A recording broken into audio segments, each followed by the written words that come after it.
The Sarva Shiksha Abhiyan is an Indian government program aimed at the universalization of elementary education in a time-bound manner, as mandated by the 86th Amendment to the Constitution of India, making free and compulsory education to children between the ages of 6 to 14 a fundamental right.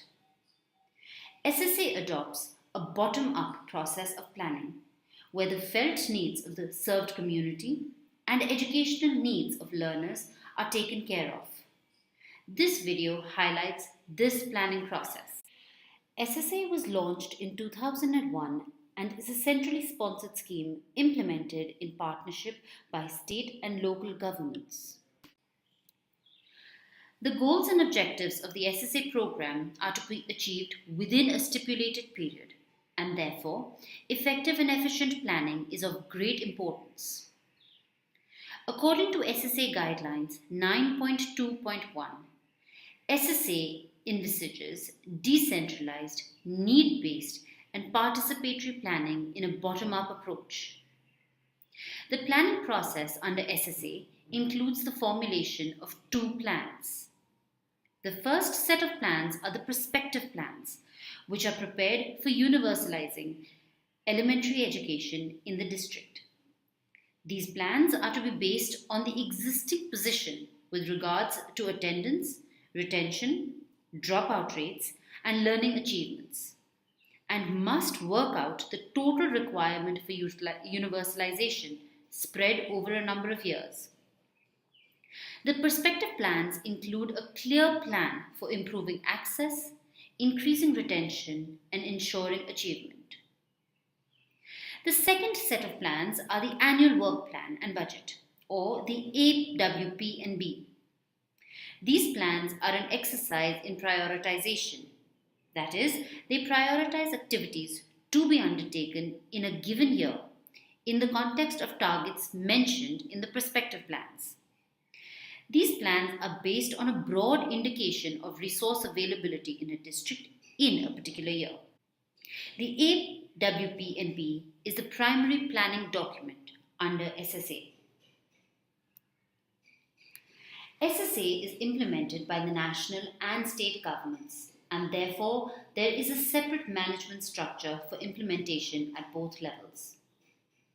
At the state level, the administrative structure is as follows.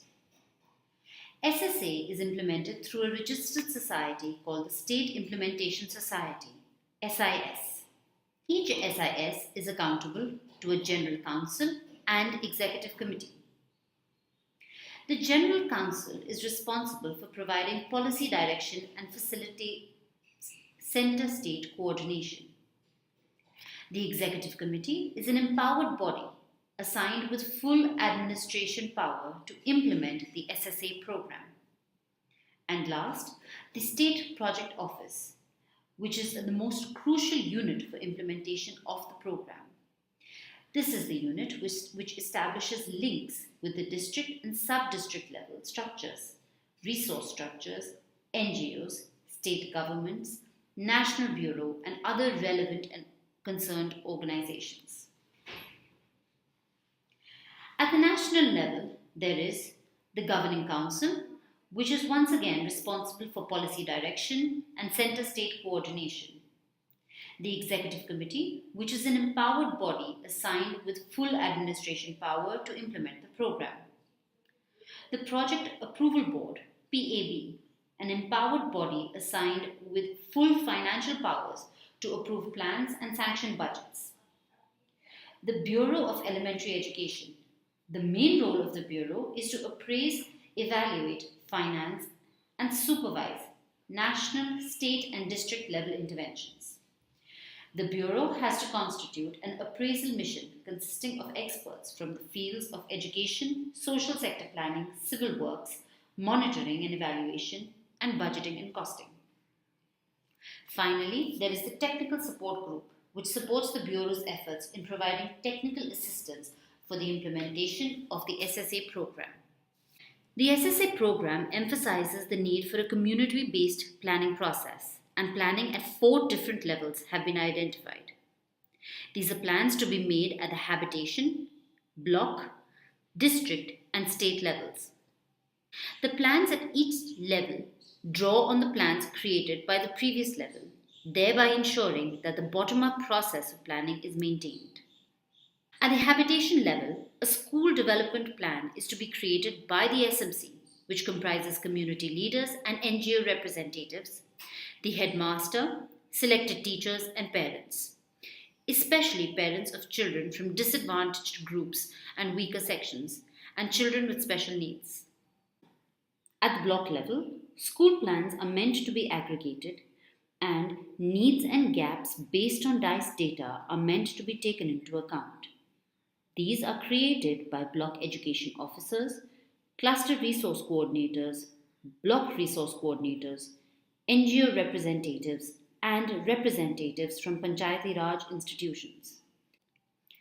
District Elementary Education Plans, or District AWP&B, are created by the District Core Planning Team, which usually includes the District Planning Officer and representatives from various departments such as Health, Public Works, Social Welfare, and Women and Child Development.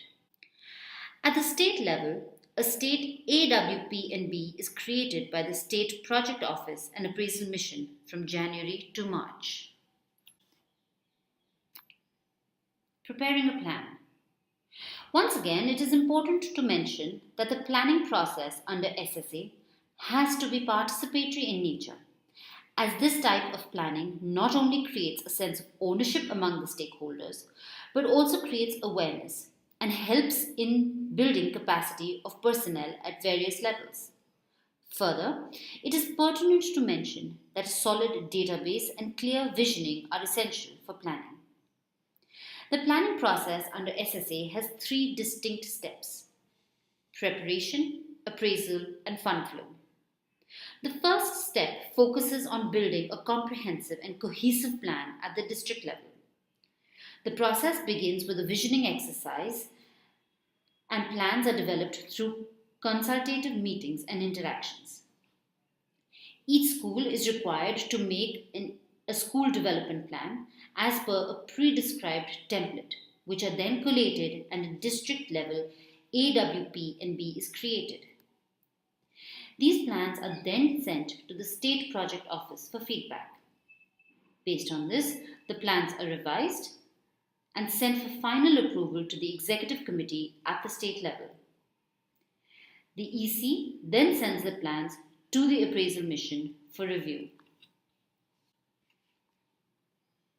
Step 2. Appraisal. The first step in the appraisal process is an initial briefing. This is followed by an appraisal mission meeting, documentation, and desk appraisal.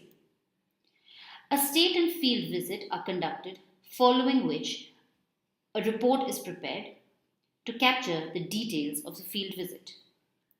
A final wrap-up meeting is then conducted by the state and national levels. States meet the MHRD in Delhi and receive final PAB approval.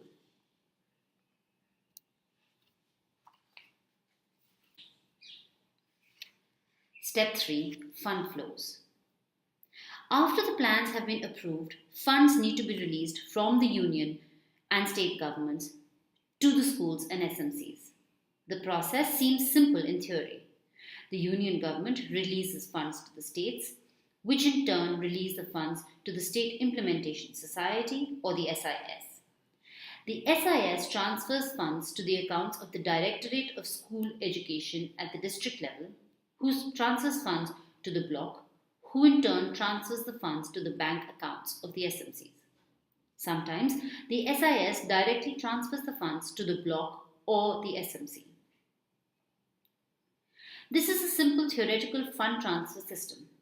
However, in reality, the transfer system is quite complex and inefficient. For more details on the fiscal transfer system in India, you can see an upcoming video on fiscal transfers, the link of which is provided in the reference section of the PESA course. How to read an AWP&B. This is what an AWP&B looks like. Some useful tips for reading it. First, it is best to use next year's PABs for previous year's final approval and expenditure. For example, 2015-16 PAB should be used for 2014-15 final approvals and expenditures. It is important to note that expenditures are often actuals till December and anticipated till March. The final expenditure figures are available only after audits. There is often a significant difference between proposed and approved funds. And finally, spillovers from previous years are accounted for while approving plans. You should now have a good understanding of the planning process under SSA. For some easy to use tools to help planning at the school and SMC level, you can visit the Toolkits section on this website and go to the Education section. We have a number of SMC planning tools. These tools have been developed to support an SMC in the creation of relevant and effective school development plans. They are easy to use and help the SMC collect appropriate school level data, provide formats to the SMC for planning, tracking grants, receipts, and expenditures, and help them create a comprehensive annual work plan which has all the required elements. They are available in Hindi and English. Thank you.